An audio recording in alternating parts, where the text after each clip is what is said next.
Okay guys, ito. Magre-relleno ulit tayo ng bangus. Ayan, ito po yung balat niya.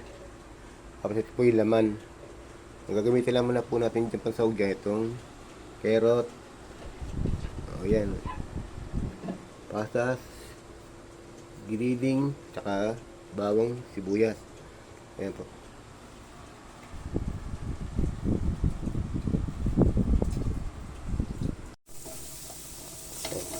Ito muna tayo ng bawang.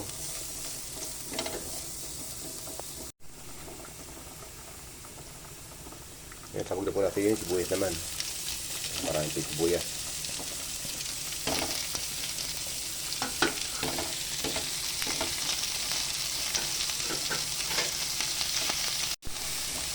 Ayan. Ito na rin po natin yung giniling.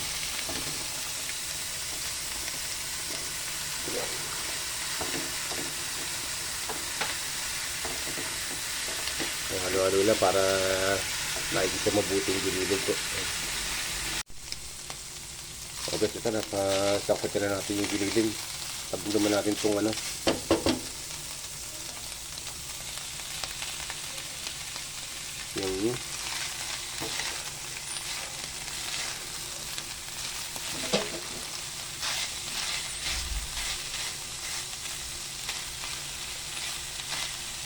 yung panabutin na po muna natin yung green tea bago tayo maglagay po ng ibang sangkap.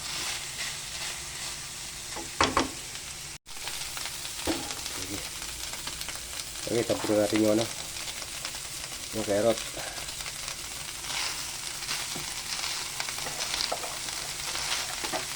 Tapos po natin itong bell pepper.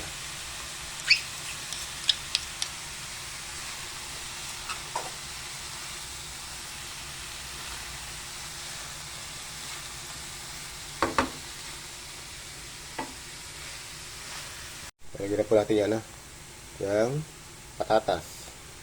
Yung patatas na po yan, naprito na po yan.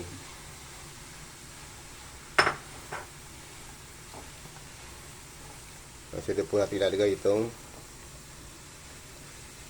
laman ng bangus. Ayan po. Ang dami po yan.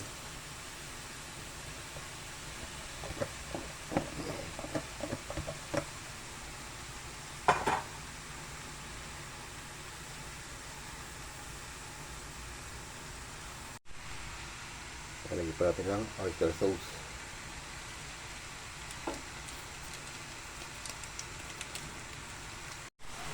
Lagyan po natin yung pasas.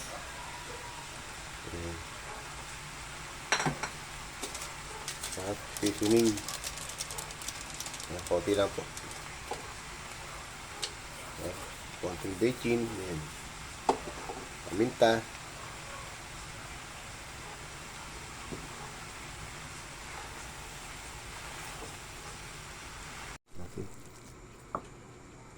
Ayan po guys, lagyan po natin ng egg.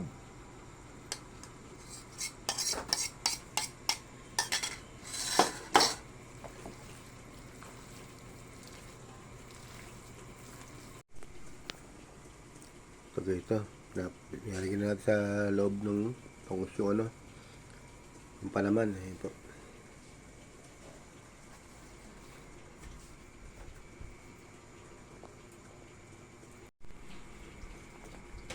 Ayan po, malagyan na po natin ng palaman lahat. Bali, 4 na piraso po yan. I-prito na lamang po natin yan. So guys, sinala natin, i-prito na natin. Ayan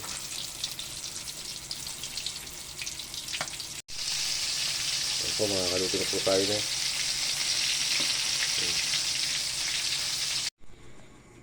Ayan guys, ito. Kompleto na natin. Ayan, 4 na siya.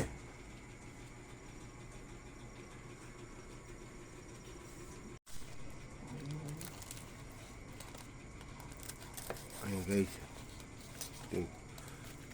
Ito na po ang ating product ng